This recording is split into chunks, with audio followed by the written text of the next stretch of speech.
वही जमींदार वर्ग, वही पुरोहित वर्ग, वही पंडित वर्ग, यानी एक प्रकार से अंग्रेजों का जो बिचौलिया वर्ग है, वो उसको सलाह देता है कि आप इस मील को क्या करें, बंद कर दें। और अंततः वो मील बंद हो जाता है, होना ही था। उसका बेटा गिरधारी फिर खेती करना शुरू करता है और कर्ज जो है लगातार चढ़ता चला जाता है। यदि आप देखें कि उसमें जो नजराना देने की जो प्रथा थी, कितने प्रकार के टैक्स थे। बनारस में एक इकोनॉमिक्स के प्रोफेसर ने काम किया, 142 प्रकार के टैक्स बताए हैं। 142 प्रकार के टैक्स आप देखिए, जो अंग्रेजी साम्राज्य को भी देने हैं, जमींदार को भी देने हैं और महाराज को भी देने, यहाँ तक कि घोड़े पर जब पहली बार कोई राजा बैठता है तब भी टैक्स है। ये जो हालात, इस हालात के अंदर जो है किसानों को जीना था। और संभवतः प्रेमचंद ने, यहीं पर प्रसंगवश एक बात ध्यान आ गई मुझे, कि प्रेमचंद ने कहा था कि खेती जो है, ऐसा नहीं है कि अनपढ़ व्यक्ति करते हैं इसलिए घाटे असोद है। जिन परिस्थितियों में लोग खेती करते हैं, बड़ा बड़ा विद्वान भी यहाँ करके खेती करेगा ना, उसको भी घाटा ही पड़ेगा। ये प्रेमचंद उसमें बतलाते हैं, एक जगह लिखते हैं गोदान के। तो गिरधारी पर जमीन आ गई है, अब गिरधारी खेती करना शुरू करता है, पर दर पर उस पर कर्ज चढ़ता चला जाता है। और जो गांव के लोग हैं, लाला है, वो कहता है कि आप अपनी बैल जो है बेच दें। और वो अंततः क्या हो जाता है, बैल उसके बिक जाते हैं। और फिर जब कर्ज नहीं चुकता, फिर कहा जाता है कि आप अपनी ज़मीन भी बेच दें। और धीरे धीरे क्या होता है, वो ज़मीन बेच देता है। और उसके बाद आप देखेंगे कि कहानी बलिदान है। बलिदान कहानी मैंने बताया, ये प्रेमचंद की खूबसूरती देखिए। लेकिन ये कहा था शुरू में, मृत्यु होती है, पिता की भी है और बेटे की भी है। और प्रेमचंद क्या करते हैं, उसको कुएं में गायब कर देते हैं। और उसके बाद जो कल्लू था वो कलिका सिंह बन गया है। जो बिचौलिया वर्ग है, कल्लू से कलिका सिंह। और अपने यहाँ मुहावरा चलता है कि माया तेरे 3 नाम, परसु परसा परसनाम। यानी जिस तरह से पूंजी आती है, उसी तरह से क्या होता है, आपका रुतबा और आपकी चीज़ें जो हैं बढ़ती चली जाती हैं। आपके प्रति जो समाज की धारणा है वो भी बदलनी शुरू हो जाती है। अब वो जब कलिका सिंह उसका मकान, वो खेत जोतता है, तो गिरधारी जो है वो क्या होता है, उसको दिखाई पड़ता है। वहां वो खड़ा हो गया है, यानी भूत के रूप में।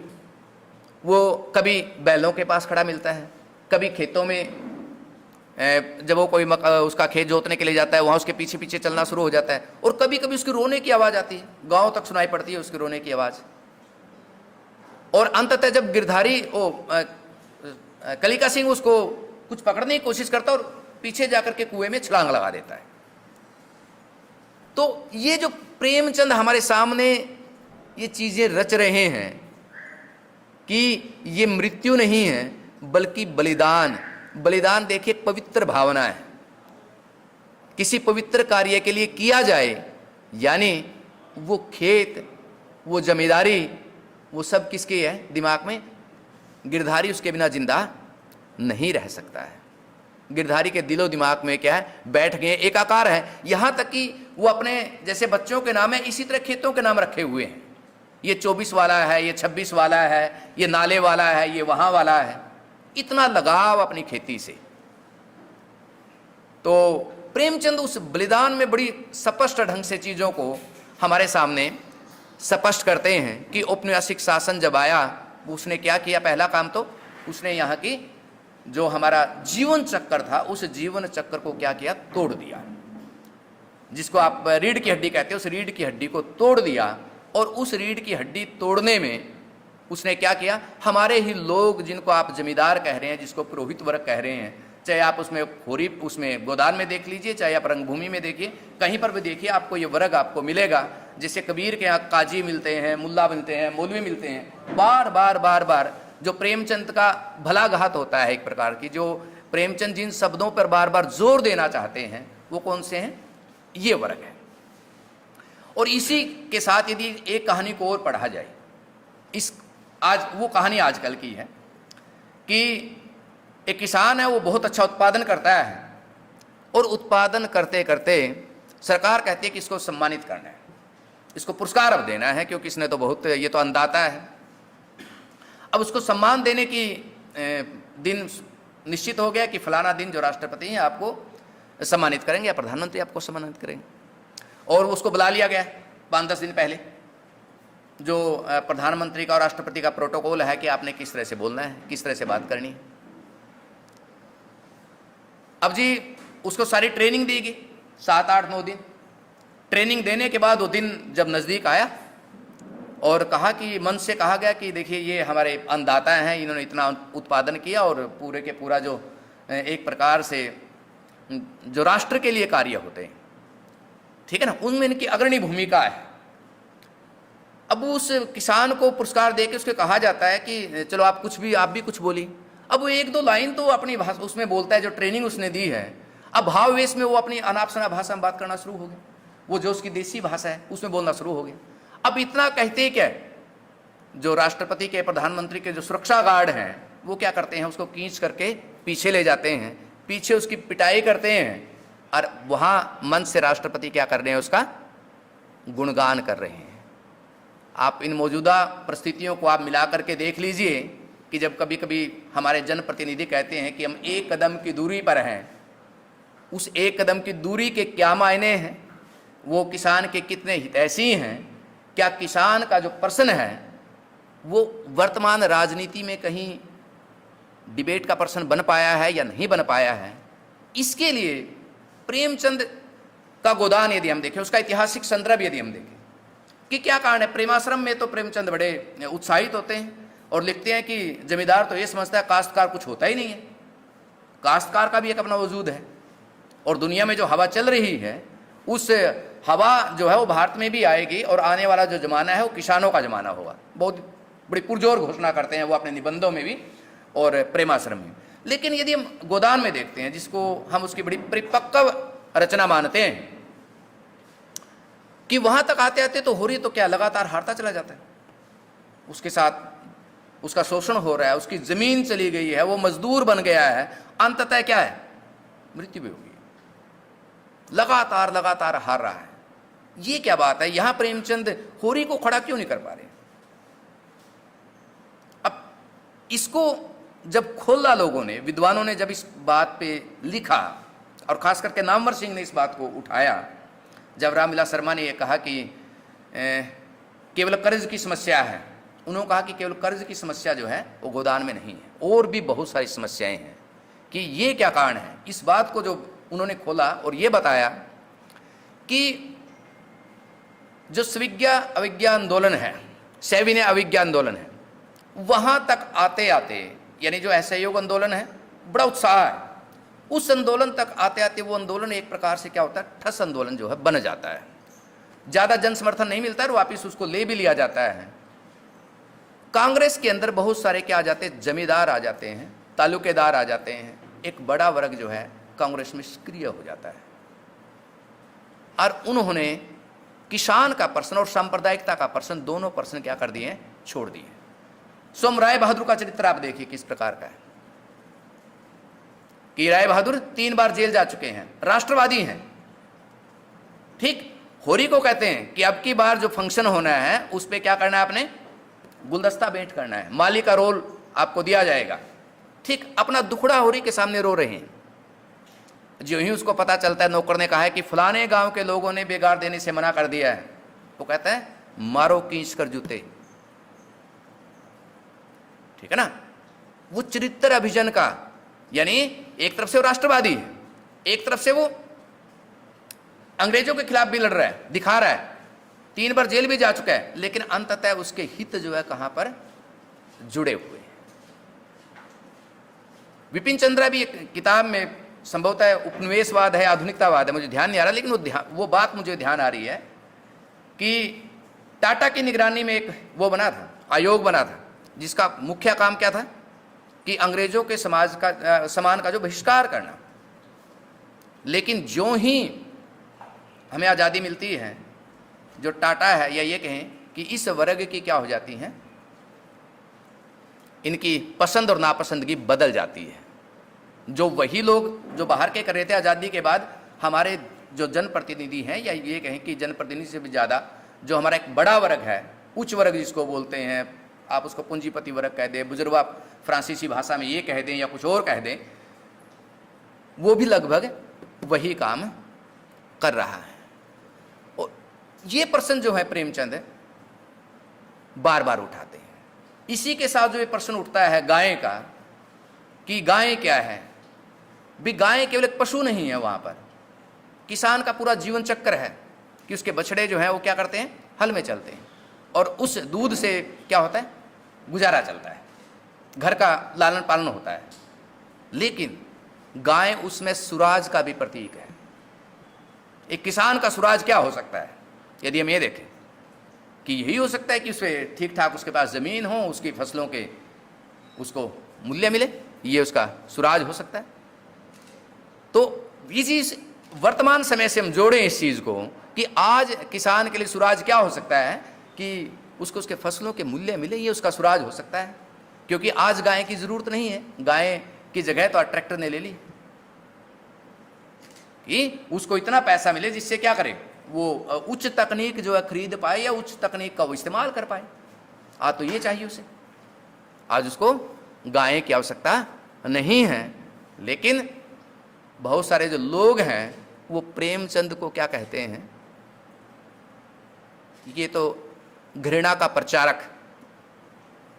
जब हम प्रेमचंद की कलम का सिपाही पढ़ते हैं अमृत राय की, और उसमें प्रेमचंद को अपने समय में काफ़ी बदनाम किया गया और काफ़ी उसके ऊपर क्या हुए, एक प्रकार से मुहिम चलाई गई प्रेमचंद के खिलाफ कि वो तो क्या है, अज्ञानी है। इतना तक कहा गया, पता नहीं क्या क्या कहा गया, आप ये देखिए। और हर बड़े व्यक्ति के साथ ये विडंबना होती है कि कोई ना कोई उसका विरोध करता ही है, और अच्छा खासा विरोध करता है। लेकिन अच्छा वही है जो उन सारी चीज़ों को आगे बढ़ जाता है, सारी चीज़ों को काट करके उनका मुकाबला करते हुए। और कई बार तो लोगों ने ये तक कहा कि प्रेमचंद के तो इतने पाठक ही नहीं हैं। तो उन्होंने कहा कि कर्नल रंजीत के पाठक हो सकता है प्रेमचंद से ज़्यादा हों, लेकिन जो प्रेमचंद की रचनाओं में है, जो प्रेमचंद कालजयी हैं, और कर्नल रंजीत जो है कालजयी नहीं बन सकते। क्योंकि जो अज्ञानी व्यक्ति हैं, आप ये समझिए, उनको अपने ऊपर बड़ा विश्वास होता है। ज्ञानवान व्यक्ति तो क्या है, डर डर के चलता है, उसको तो बहुत शक होता है, बहुत सुबह होता है, ठीक है ना। वो तो सत्य को कई सारे कोणों से देखना चाहता है। लेकिन अज्ञानी जो व्यक्ति होते हैं वो क्या करते हैं, वो बड़ी ऊंची आवाज़ में बात करते हैं, वो बहुत ऊंचे ऊंचे नारे लगाते हैं। यदि आप देखेंगे वो सबसे ज़्यादा भारतीयता की बात करते हैं, ठीक। लेकिन जो ज्ञानी, वो यदि ज्ञान इतना सरल हो, इतना सहज हो, फिर तो बहुत आसान है। फिर इतनी शाखाएं प्रशाखाएं क्यों पैदा हुई। यदि हम ये कहें भी ज्ञान वेदांत है, तो विशिष्टाद्वैतवाद, द्वैतवाद, शुद्धाद्वैतवाद, अद्वैतवाद, आप चाहे भाववादी में चले जाइए, चाहे यथार्थवादी में चले जाइए, कहीं पर भी चले जाइए, ज्ञान को प्राप्त करना इतना सरल नहीं है, इतना आसान नहीं है। और उसी तरह से जब ज्ञान को प्राप्त करना इतना आसान नहीं है, तो प्रेमचंद को भी समाप्त करना इतना आसान नहीं है। हालांकि प्रेमचंद के ऊपर एक बहुत ही बड़े विद्वान ने, बड़े ही आलोचक ने एक आरोप लगाया था कि सामंत का मुंशी है, या प्रेमचंद की नीली आंखें, बड़ी चर्चित ये किताबें रही। और एक बार यदि हम ठाकुर का कुआं कहानी पढ़ लें, मैं समझता हूं कि बहुत बड़ी कहानी ठाकुर का कुआं। किस तरह से बड़ी कहानी है, देखिए। कहते हैं कि मूलभूत समस्या रोटी, कपड़ा और मकान, लेकिन वहां तो पानी की समस्या है। कि जिस समाज में पानी की समस्या हो, और उसका जो मुख्य उसकी नायिका है, कमाल तो ये है, उसका नाम है गंगी। और गंगा के अर्थ देखिए आप क्या क्या है, आपकी आध्यात्मिक मुक्ति हो, गंगा जमुना का आपका उपजाऊ इलाका हो, गंगा का पवित्र पानी हो। गंगा से तो ये लगा लीजिए आपके जीवन की एक दूरी है, चाहे उसको मैथोलॉजी में चले जाए, चाहे उसको भौतिकवादी दुनिया में आ जाए, कहीं आ जाए, ठीक। और वो जो है अपने पति के लिए एक गिलास पानी का शुद्ध नहीं दे सकती, विडंबना। और जब उसकी इच्छा है कि उसका पति बीमार है और पानी लेने के लिए चलती है, और पति पत्नी के बीच के जो संवाद हैं, वो कहता तुझे पानी कौन लेने देगा। पता है उन जोखू को भी पता है कि सच्चाई क्या है, कि ब्राह्मण आशीर्वाद देंगे, पानी नहीं देंगे। ठाकुर लाठी मारेंगे, पानी नहीं देंगे। और उसी तरह से जो बनिया है वो 1 के 5 करेगा लेकिन पानी नहीं देगा। लेकिन फिर भी वो जैसे तैसे करके वो रात को जब पानी लेने के लिए जाती है, आज वो खींचती है पानी, जो डर का माहौल है, जो प्रेमचंद ने वहां पर उस डर का वर्णन किया, उसकी लाइन देखिए कि जब वो पानी खींचती है, अरे ढोल जब आप ये समझिए कि ऊपर तक आ गया है, और जो ही ठाकुर का दरवाजा खुलता है, और वहां पे जो प्रेमचंद ने लिखा है कि जैसे शेर का मुंह खुला हो, भी शेर का इससे भयानक मुंह शेर का और क्या होगा, और उसके हाथ में से क्या हो जाता है, रस्सी छूट जाती है, और एकदम से आवाज़ जो है वो ढोल की आवाज़ किस में लगती है, पानी में, जा पानी पे लगता है ढोल, और उसकी आवाज़ जो है फैल जाती है और हिलोरें करती हैं। कई देर तक जो पानी जो है हिलोर करता रहता है। कोई सामान्य सा लेखक होता तो कहता कि वो छूट गया, लेकिन नहीं, जो हिलोरें वो कर रहा है। आप ये देखिए कि कला वही है जो शब्दों को क्या कर देती है, बहुअर्थी बना देती है। जब उसमें व्यंजनाएं कई प्रकार की अर्थध्वनियां जब उसमें निकल पड़ती हैं, वहां कला है। और वहीं पर इससे ज्यादा भयानकता और क्या होगी जब आकर के देखती है कि जोखू वही पानी पी रहा है। एक और इसमें बात बड़ी शानदार, 2-3 डायलॉग में एक बात है। जब वो गई है तो 2 ठाकुरों की जो महिलाएं हैं वो भी वहां पे पानी भर रही। तब तक तो नारी विमर्श आया नहीं था, दलित विमर्श भी नहीं था, ठीक है ना। और ये कहानी देखिए आप, जो बलिदान कहानी है वो भी कुर्मी समुदाय की है, और इसमें भी बड़ा स्पष्ट है कि किस समुदाय से जुड़ी हुई कहानी है। वो 2 जब महिलाएं आपस में बात कर रही हैं कि ये मर्द जो हैं काम तो कुछ करते नहीं हैं, और सारा दिन हमें क्या करते हैं, ऑर्डर देते रहते हैं कि ये पानी लेकर के आओ, ये खाना बनाओ, वो करो, ये करो, हमको लौंडियाँ हैं। और दूसरी कहती है लौंडियाँ और कैसी होती हैं, ऐसी तो होती हैं कि 10-5 रुपये यदि जेब में वो भी छीन लेते हैं। यानी वो जो व्यवस्था है, एक को पानी नहीं पीने दे रही है और दूसरे को सहज ढंग से जीने नहीं दे रही है। कहानी पानी से शुरू होती है और कहानी के अंदर डिबेट जो है वो कहाँ पर ख़त्म हो जाती है कि पानी से ज़्यादा बदबू किस में है, उस व्यवस्था में है जिसने पीने का पानी नहीं बल्कि पूरी की पूरी व्यवस्था को क्या बना दिया है, बदबूदार बना दिया है। वहाँ कहानी जाकर के ख़त्म होती है। तो प्रेमचंद की चाहे सदगति को उठाया आप, इसके साथ साथ चाहे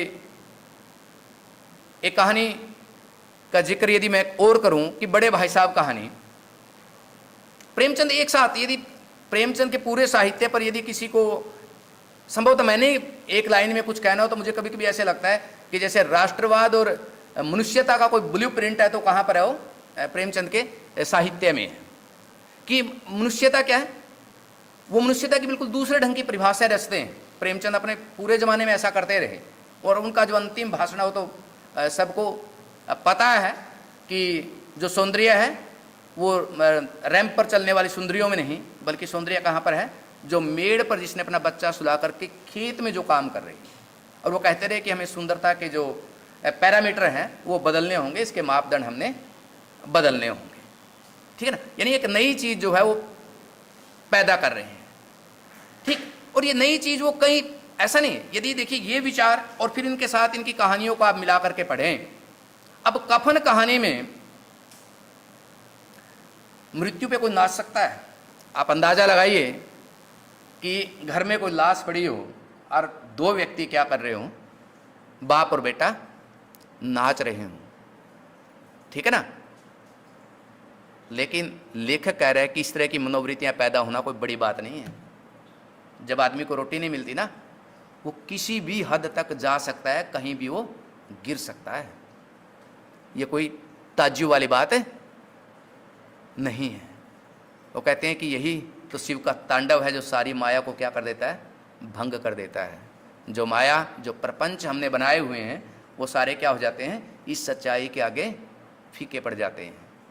ये प्रेमचंद बार बार नए ढंग से नई चीज़ों को क्या करते हैं, हमारे सामने वो रचते हैं। और मनुष्यता बार बार, उनके यहाँ मनुष्यता कहाँ पर है, खास करके उनका जोर जो है वो पढ़े लिखों से बड़े नाराज थे। यदि आप देखें पढ़े लिखों कि पर एक निबंध में एक लाइन में ये लिखते हैं कि 2-4 पढ़े लिखे व्यक्तियों ने क्या कर लिया, एक सरकार बना ली है और जो अशिक्षित हैं, गरीब हैं, अनपढ़ हैं, उनको लूटने का एक साधन है ये। ठीक, मंत्र कहानी में डॉक्टर चड्ढा का जो चरित्र हमारे सामने रखते हैं कि किस तरह से पढ़ लिख करके आदमी केवल पैसा ही कमाना सीखता है, बाकी कुछ नहीं सीखता। तो इसको लेकर के काफ़ी नाराजगी प्रेमचंद के अंदर थी। और लगातार इस गुल्ली डंडा कहानी का जो मैं जिक्र कर रहा था कि एक दोस्त, 2 दोस्त पहले बचपन में गुल्ली डंडा खेला करते थे और एक दोस्त जो इंजीनियर बन गया। अब इंजीनियर बन गया तो उसका मन करा कि आज मैं गांव में जाऊं। उसको याद आया कि मैं गुल्ली डंडा खेलूंगा जा करके। अब उसने पूछा कि भाई वो गया यहाँ पे रहता था, उससे मिलना है, बुलाओ। अब गया को बुलाया गया। अब जैसे कहा कि यार याद है कि हम कैसे खेलते थे, ये थे वो थे। ठीक, अब दोनों क्या करते हैं, एक दूर चले गए हैं, थोड़ा गांव से दूर, खेल रहे हैं। और आज जो इंजीनियर है वो क्या कर रहा है, लगातार उस गया को पदा रहा है और गया जो है वो बिना किसी विरोध के खेल रहा है, वो पद रहा है, मतलब कि इस तरह से आप समझ लीजिए। वो कहता है कि लो आप भी अपना एक दाव ले लो, आपका एक दाव जो है बाकी है। बचपन की कोई बात याद दिलाता है, जब गया जो है थोड़ी सी भी धांधली होती है तभी क्या करता, डंडा उठा करके मारने लग जाता था।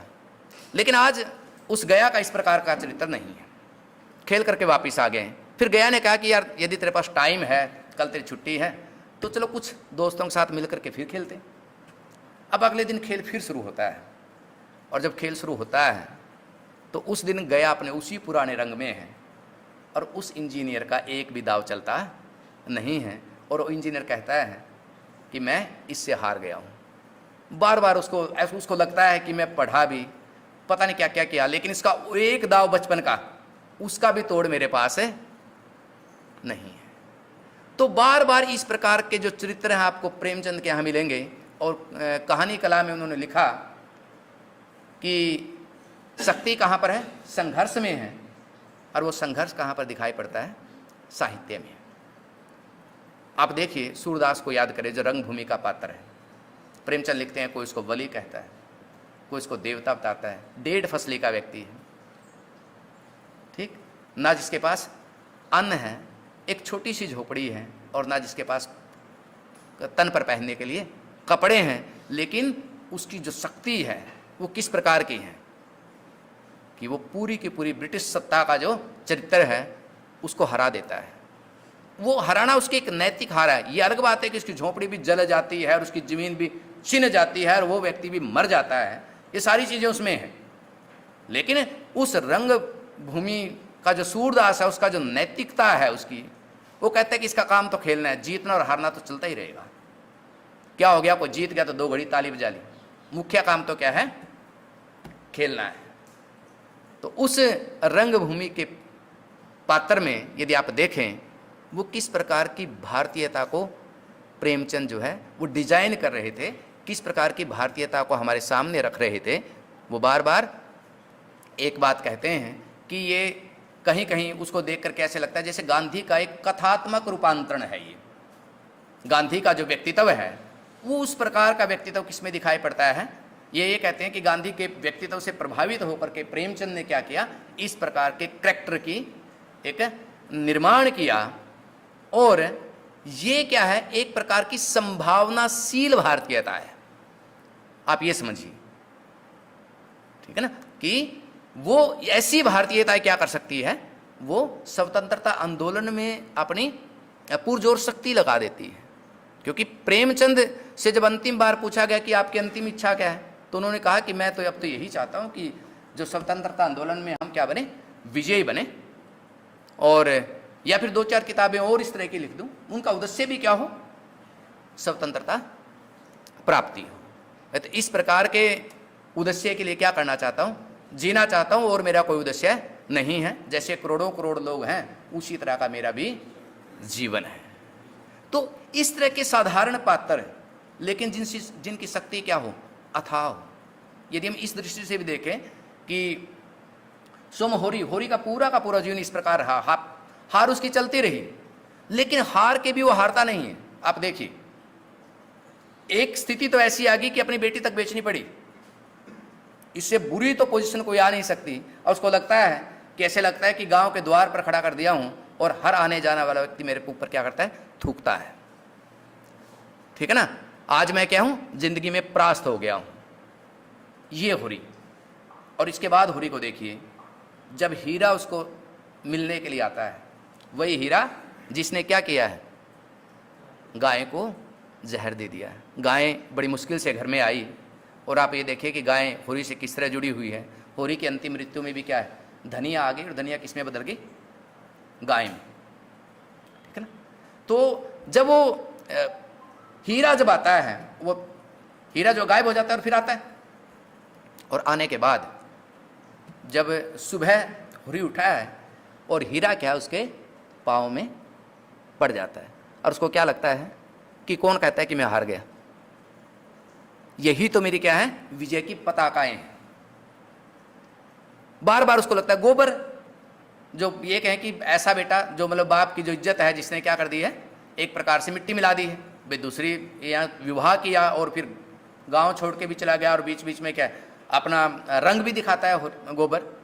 लेकिन गोबर जब शहर से आता है और फिर जब वापिस जाता है, उसके पाँव में जब झुक जाता है, उसको लगता है कि यदि मणो अनाज भी मेरे उसमें होता, घर में होता, तो शायद मुझे इस तरह की खुशी नहीं मिलनी थी।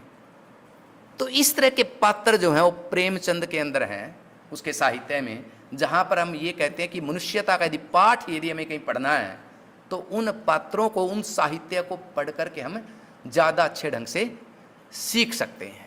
वहाँ हमें प्रेमचंद दिखाई पड़ता है। यानी स्वतंत्रता आंदोलन के जितने भी सवाल, यदि आप ये कहें, चाहे उसमें भाषा का सवाल उठा लें, आप नारी विमर्श का सवाल उठा लें, आप दलित विमर्श का सवाल उठा लें, आप ये समझ लें कि हमारे जो जनप्रतिनिधि हैं उनका चरित्र किस प्रकार का हो, चाहिए ये उठा लें, कोई भी प्रेमचंद से अछूता नहीं है। कोई उनकी दृष्टि इस प्रकार की कोई संकुचित नहीं है। यानी ये कहें कि उनकी, कई बार तो ये कहा जाता है कि इतनी खुली दृष्टि, यानी कि पांडे की रसोई नहीं है, किसी का हाथ लाने से वो भ्रष्ट हो जाएगी, उसमें सारी चीज़ें आपको मिल जाएंगी आपको प्रेमचंद के अंदर। तो प्रेमचंद बार बार और पोल जैसे खोलते हैं। आप देखिए कि देवी दिन खटी का एक पात्र है, और प्रेमचंद जब लिखते हैं कि जो स्वराजी है ना, मुझे पता है इनका क्या हाल है, स्वतंत्रता के बाद सबसे ज़्यादा लाभ उठाने वाला क्या है, यही वर्ग है, यही लोग हैं। तो सांप्रदायिकता की जब बात करें तो बड़े स्पष्ट ढंग से लिखते हैं कि हिंदू अपनी संस्कृति की बात कर रहे हैं, मुसलमान अपना राग राप रहे हैं। इनको यही नहीं पता कि वास्तविक संस्कृति क्या है। भाई वार्तिक संस्कृति तो आर्थिक संस्कृति है, एक ही संस्कृति है, बाकी कुछ नहीं है दुनिया में। बाकी तो बहकाने के लिए चीजें बनाई हुई हैं। जैसे धर्म तो दो ही हैं, एक बड़े व्यक्ति का धर्म और एक इसका छोटे व्यक्ति का धर्म। आप उसको उच्च व्यक्ति का कह लें, निम्न का कह लें, जो आपकी मर्जी। तो इस तरह से प्रेमचंद के अंदर हमें क्या मिलती हैं, ये सारे के सारे सवाल जो हैं हमें प्रेमचंद में दिखाई पड़ते हैं। और जब जब हम प्रेमचंद को पढ़ते हैं, आप देखिए कि न जाने कितनी प्रकार की उनकी व्याख्याएं और कितनी प्रकार की नई नई चीज़ें, क्योंकि कोई भी कला कालजयी तभी बनती है जब हर युग में क्या करती रहे, वो आपको प्रेरणा देती रहे, आपको ऊर्जा देती रहे। उन अर्थों को हम वर्तमान समय के साथ हम मिला पाएँ, उनके साथ हम जोड़ पाएँ। तो साथियों, मेरी बात तो यहीं पे समाप्त हो गई। इतना ही मुझे बोला गया था, और आप सब ने मेरी बात सुनी, तो आप सबका बहुत बहुत धन्यवाद।